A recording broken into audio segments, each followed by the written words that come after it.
नमस्कार। दोपहर समाचार में आपका स्वागत है।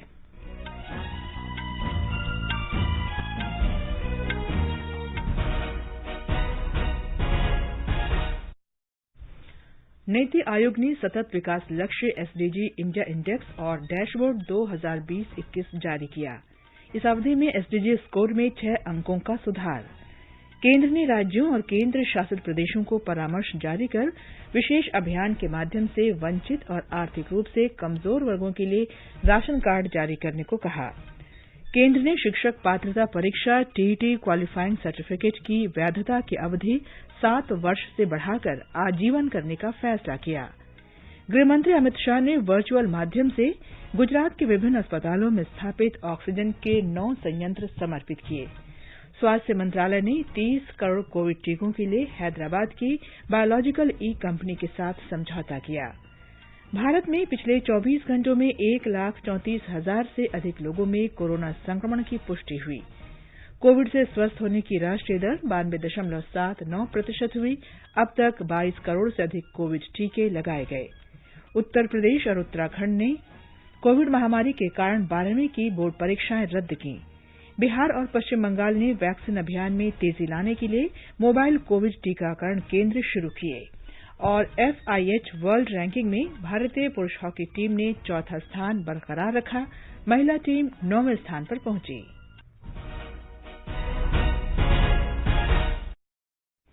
दोपहर समाचार में विशाल शर्मा के साथ मैं कनकलता।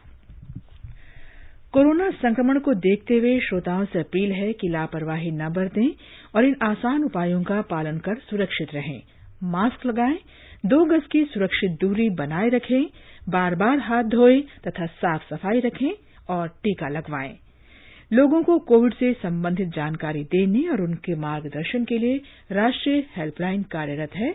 इसका नंबर है 011-239-78046 और 1075।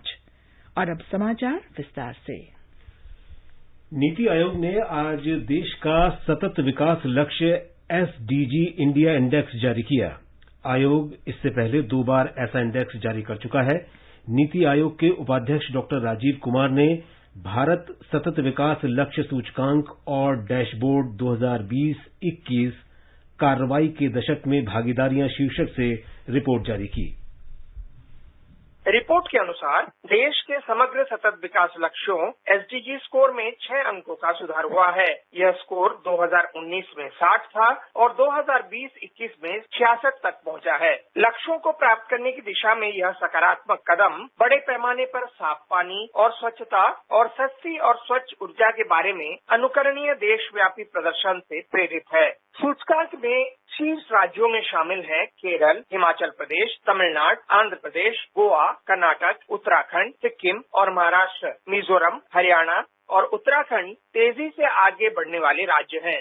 2020-21 में 12 और राज्य और केंद्र शासित प्रदेश इस श्रेणी में आए हैं। वर्ष 2018 में अपने उद्घाटन के बाद से यह सूचकांक व्यापक रूप से सतत विकास लक्ष्यों को प्राप्त करने की दिशा में राज्यों और केंद्र शासित प्रदेशों द्वारा की गई प्रगति का दस्तावेजीकरण और उनकी रैंकिंग निर्धारित कर रहा है। भारत में संयुक्त राष्ट्र के सहयोग से विकसित एसडीजी इंडिया इंडेक्स सभी राज्यों और केंद्र शासित प्रदेशों की प्रगति को उन 115 संकेतकों पर आंकता है जो सांख्यिकी एवं कार्यक्रम कार्यान्वयन मंत्रालय के राष्ट्रीय संकेतक फ्रेमवर्क से जुड़े हैं। इस सूचकांक को प्राथमिक हितधारकों, राज्यों और केंद्र शासित प्रदेशों, भारत में संयुक्त राष्ट्र की एजेंसियां, सांख्यिकी एवं कार्यक्रम कार्यान्वयन मंत्रालय और अन्य प्रमुख केंद्रीय मंत्रालयों के साथ व्यापक परामर्श के बाद तैयार किया गया है। अनुपम मिश्र, आकाशवाणी समाचार, दिल्ली। इस मौके पर नीति आयोग में स्वास्थ्य मामलों के सदस्य डॉक्टर विनोद कुमार पॉल, मुख्य कार्यकारी अधिकारी अमिताभ कांत और सतत विकास लक्ष्य संबंधी सलाहकार संयुक्ता समद्दर भी मौजूद थे।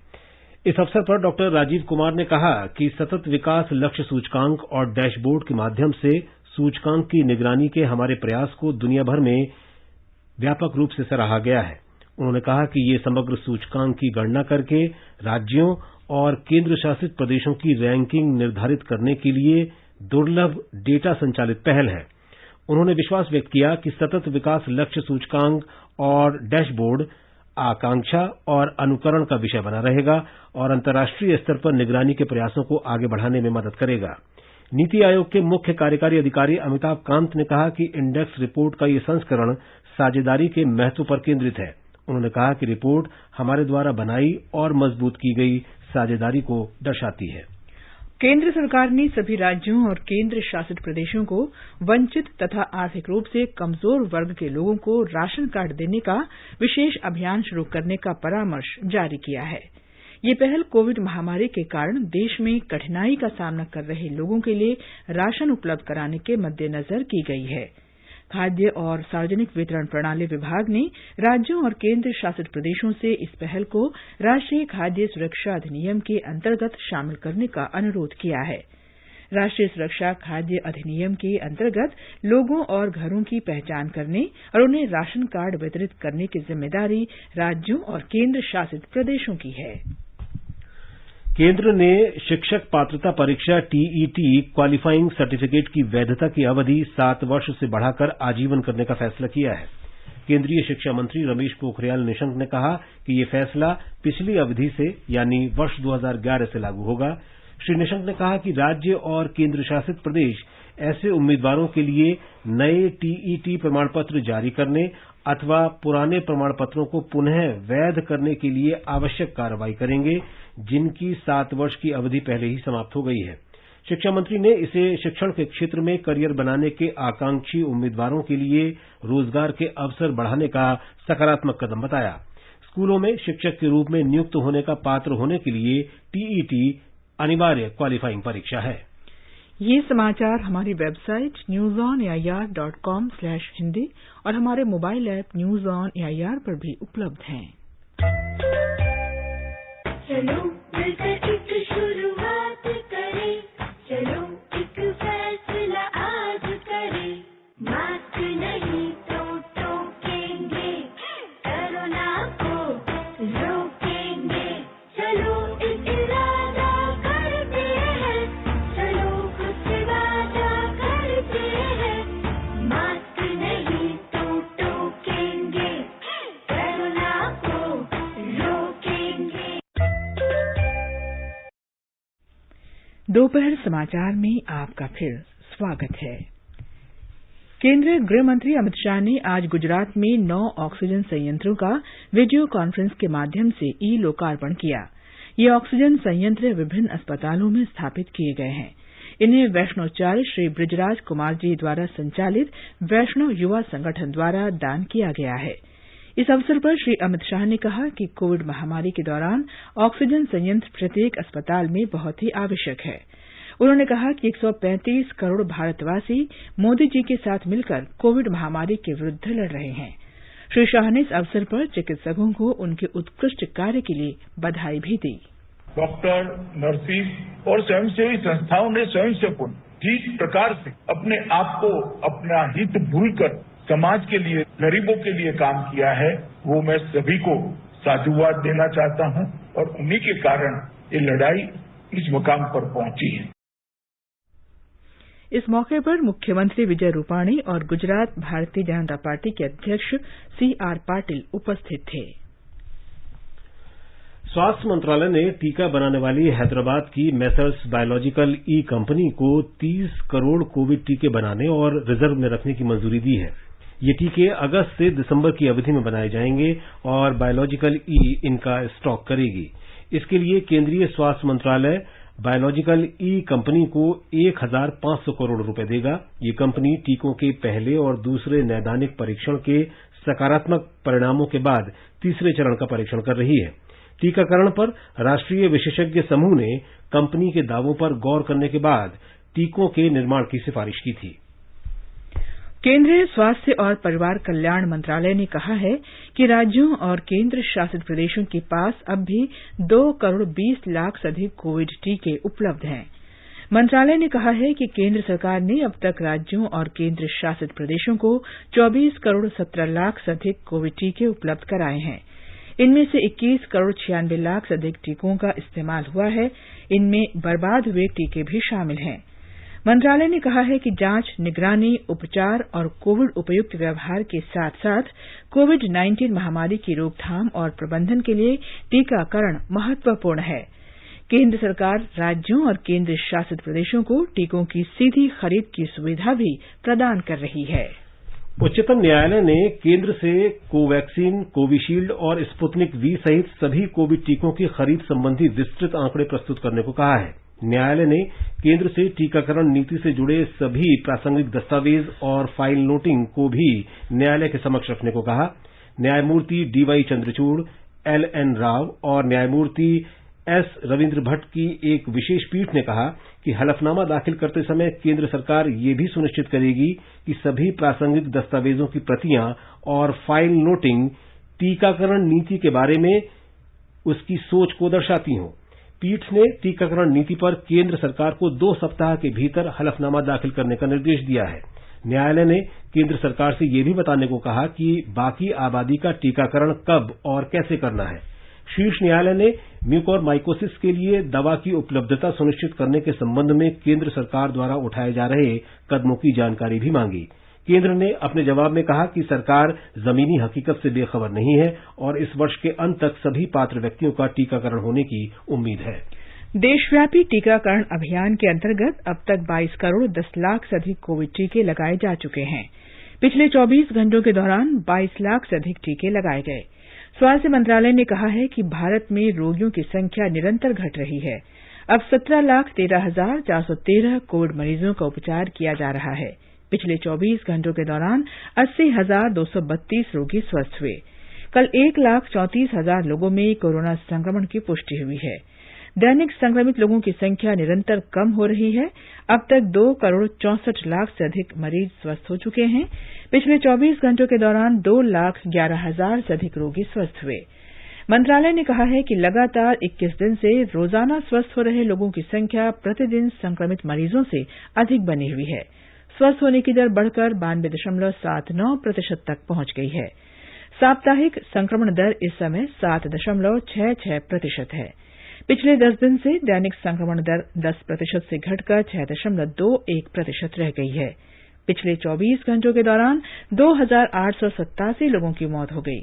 इसके साथ ही कोविड से मृतकों की संख्या 3,37,989 हो गई है। जांच क्षमता में महत्वपूर्ण वृद्धि की गई है। अब तक 35 करोड़ 30 लाख से अधिक कोविड जांच की जा चुकी है। आगे बढ़ने से पहले मुख्य समाचारों पर एक नजर। नीति आयोग ने सतत विकास लक्ष्य एसडीजी इंडिया इंडेक्स और डैशबोर्ड 2020-21 जारी किया। इस अवधि में एसडीजी स्कोर में 6 अंकों का सुधार। केंद्र ने राज्यों और केंद्र शासित प्रदेशों को परामर्श जारी कर विशेष अभियान के माध्यम से वंचित और आर्थिक रूप से कमजोर वर्गों के लिए राशन कार्ड जारी करने को कहा। स्वास्थ्य मंत्रालय ने 30 करोड़ कोविड टीकों के लिए हैदराबाद की बायोलॉजिकल ई कंपनी के साथ समझौता किया। गृह मंत्री अमित शाह ने वर्चुअल माध्यम से गुजरात के विभिन्न अस्पतालों में स्थापित ऑक्सीजन के 9 संयंत्र राष्ट्र को समर्पित किए। भारत में पिछले 24 घंटे में 1,34,000 से अधिक लोगों में कोरोना संक्रमण की पुष्टि हुई। कोविड से स्वस्थ होने की राष्ट्रीय दर 92.79% हुई। अब तक 22 करोड़ से अधिक कोविड टीके लगाए गए। उत्तर प्रदेश और उत्तराखंड ने कोविड महामारी के कारण 12वीं की बोर्ड परीक्षाएं रद्द की। बिहार और पश्चिम बंगाल ने वैक्सीन अभियान में तेजी लाने के लिए मोबाइल कोविड टीकाकरण केंद्र शुरू किए। दक्षिण पश्चिम मानसून केरल के दक्षिणी भागों में पहुंचा और एफआईएच वर्ल्ड रैंकिंग में भारतीय पुरुष हॉकी टीम ने 4था स्थान बरकरार रखा और महिला टीम 9वें स्थान पर पहुंची। उत्तर प्रदेश सरकार ने उत्तर प्रदेश माध्यमिक शिक्षा बोर्ड यूपी बोर्ड की 12वीं की परीक्षा कोविड संक्रमण के मद्देनजर रद्द कर दी है। इस निर्णय से यूपी बोर्ड के 26 लाख से अधिक छात्र प्रभावित होंगे। यूपी बोर्ड एशिया का सबसे बड़ा परीक्षा बोर्ड है। पिछले सप्ताह सरकार ने 10वीं की परीक्षा निरस्त करने की घोषणा की थी। सरकार ने कहा है कि छात्रों की सुरक्षा पहली प्राथमिकता है और इस संबंध में शीघ्र ही दिशा निर्देश जारी किए जाएंगे। इससे पहले 12वीं की परीक्षा जुलाई के दूसरे सप्ताह में कराने की घोषणा की गई थी। उत्तराखंड सरकार ने भी 12वीं बोर्ड की परीक्षा रद्द कर दी है। यह निर्णय कल एक बैठक में लिया गया। राज्य के शिक्षा मंत्री अरविंद पांडेय ने इसकी घोषणा की और कहा कि यह निर्णय मुख्यमंत्री तीरथ सिंह रावत की सहमति से कोविड संक्रमण के मद्देनजर लिया गया है।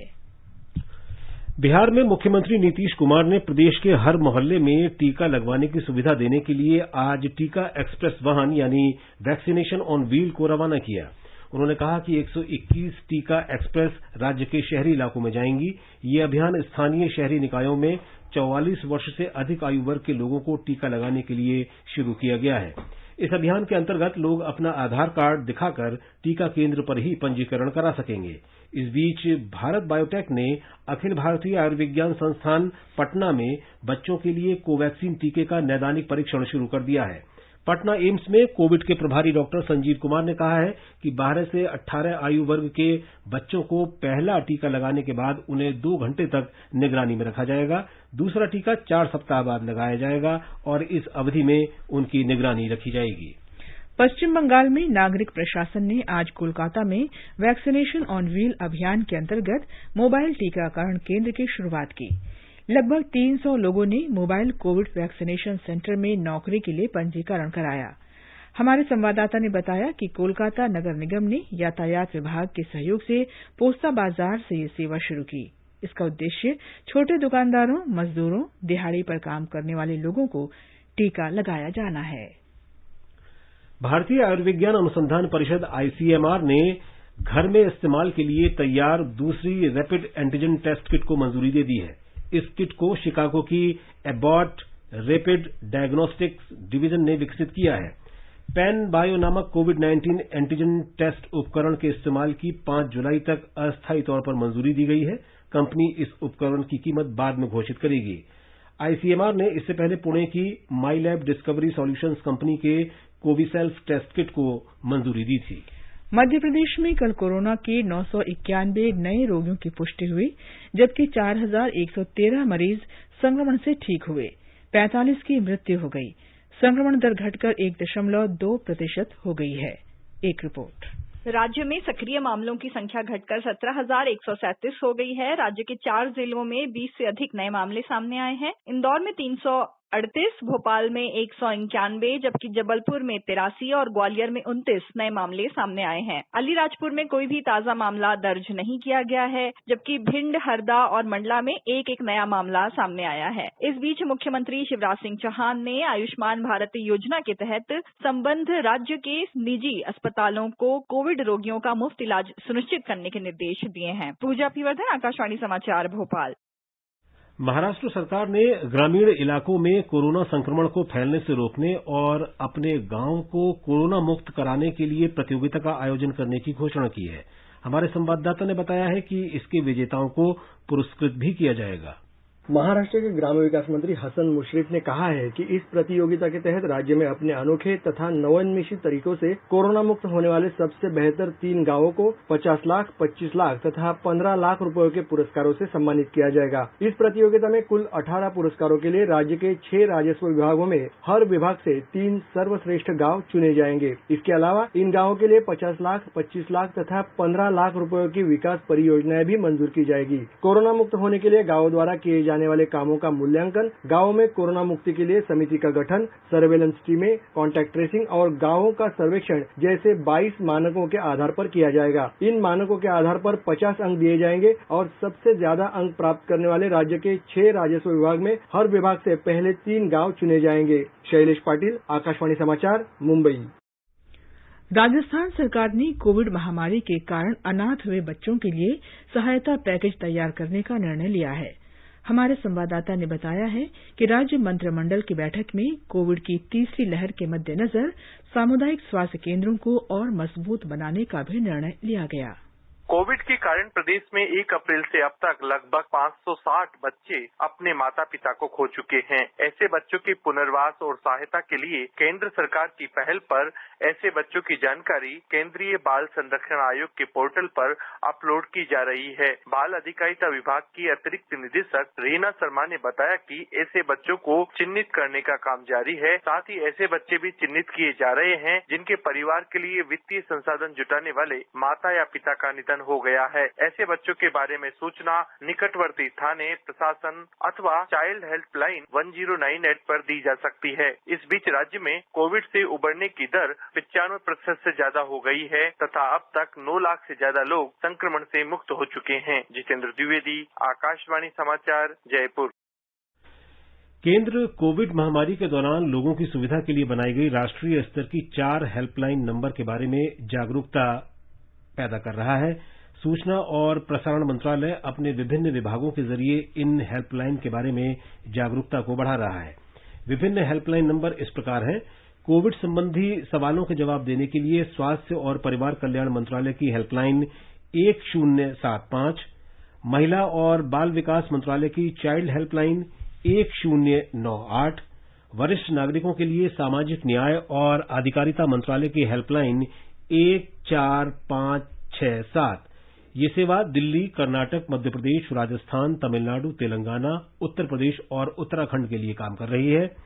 मनोवैज्ञानिक परामर्श के लिए राष्ट्रीय मानसिक स्वास्थ्य और तंत्रिका विज्ञान संस्थान निम्हांस का नंबर है 0804611007।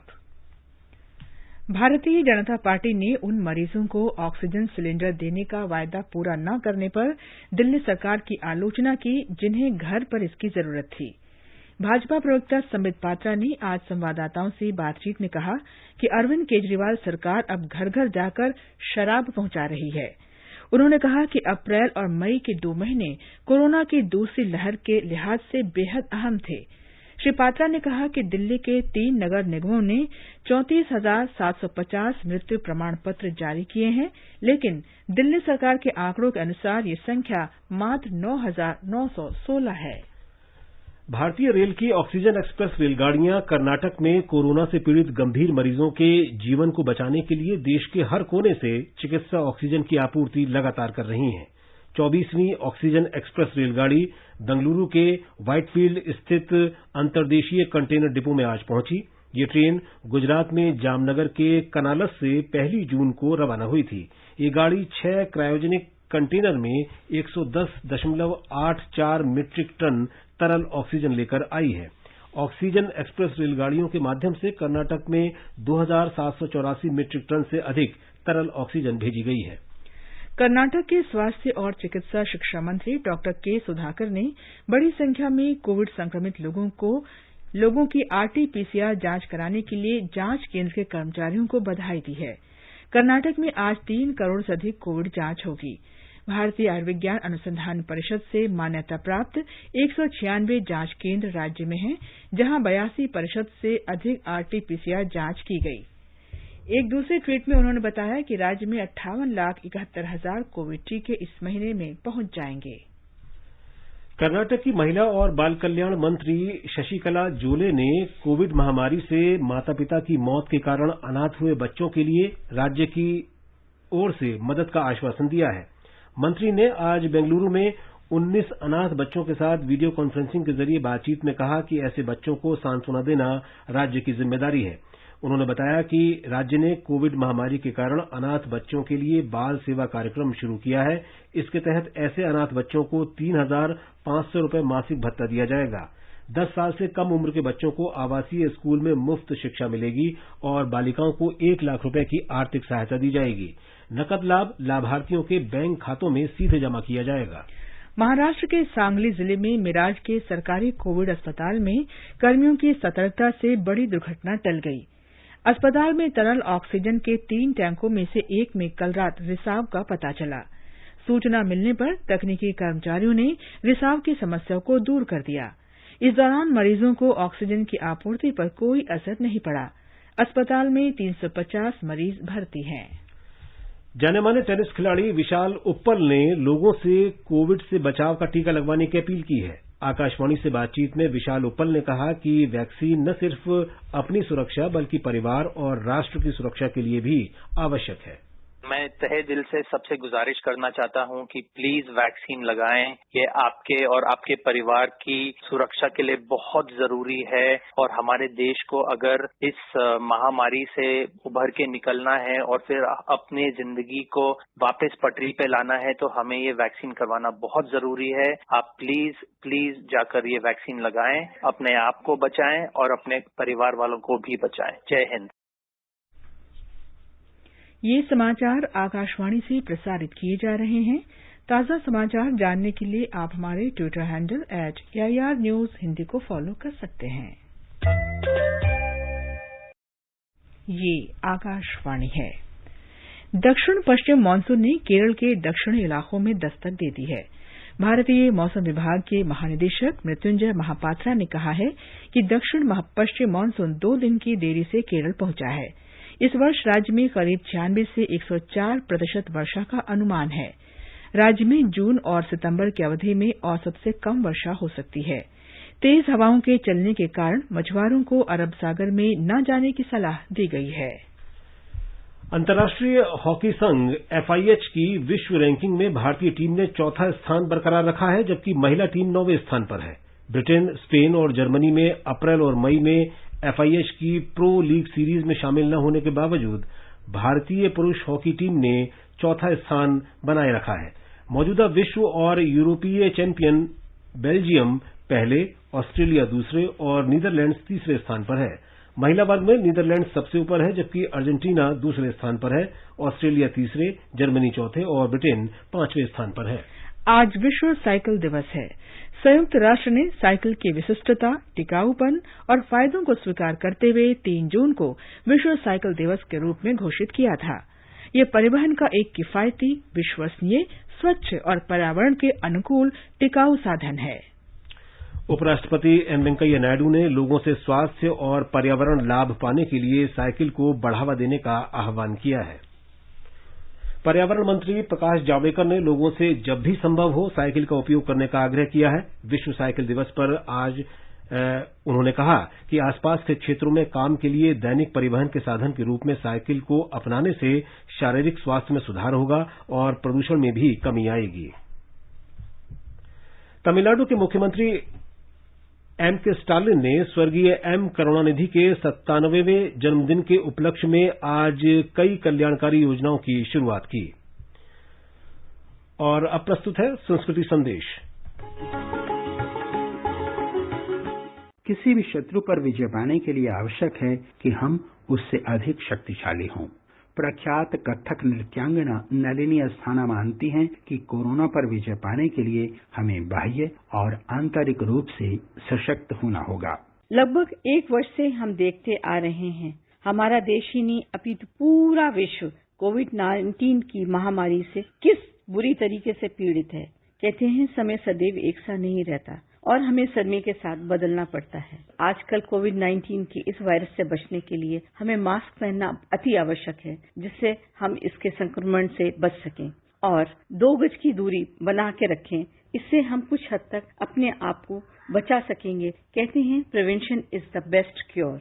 और किसी भी लड़ाई के लिए अति आवश्यक है मजबूत होना। तो अपनी इम्यूनिटी को स्ट्रांग रखिए, जिससे हम शारीरिक तौर पे बहुत मजबूत हों और आंतरिक तौर पे अपनी इम्यूनिटी बढ़ाने के लिए मधुर संगीत, अच्छा वातावरण और ऐसा परिश्रम करें जो हमारे मनोबल को बढ़ाता रहे। घर में रह के सुरक्षित रह के अगर आप सुरक्षित हैं तो परिवार सुरक्षित है, परिवार सुरक्षित है तो समाज सुरक्षित है और समाज सुरक्षित है तो देश सुरक्षित है।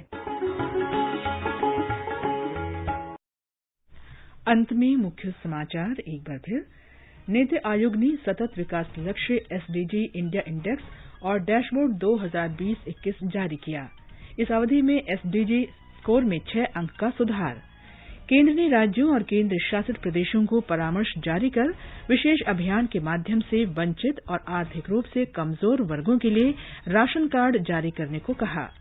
केंद्र ने शिक्षक पात्रता परीक्षा TET क्वालिफाइंग सर्टिफिकेट की वैधता की अवधि 7 वर्ष से बढ़ाकर आजीवन करने का फैसला किया। गृहमंत्री अमित शाह ने वर्चुअल माध्यम से गुजरात के विभिन्न अस्पतालों में स्थापित ऑक्सीजन के 9 संयंत्र राष्ट्र को समर्पित किए। स्वास्थ्य मंत्रालय ने 30 करोड़ कोविड टीकों के लिए हैदराबाद की बायोलॉजिकल ई कंपनी के साथ समझौता किया। भारत में पिछले 24 घंटों में 1,34,000 से अधिक लोगों में कोरोना संक्रमण की पुष्टि हुई। कोविड से स्वस्थ होने की राष्ट्रीय दर 92.79% हुई। अब तक 22 करोड़ से अधिक कोविड टीके लगाए गए। उत्तर प्रदेश और उत्तराखंड ने कोविड महामारी के कारण 12वीं की बोर्ड परीक्षाएं रद्द की। बिहार और पश्चिम बंगाल ने वैक्सीन अभियान में तेजी लाने के लिए मोबाइल कोविड टीकाकरण केंद्र शुरू किए। इसके साथ ही दोपहर समाचार का ये अंक समाप्त हुआ। नमस्कार।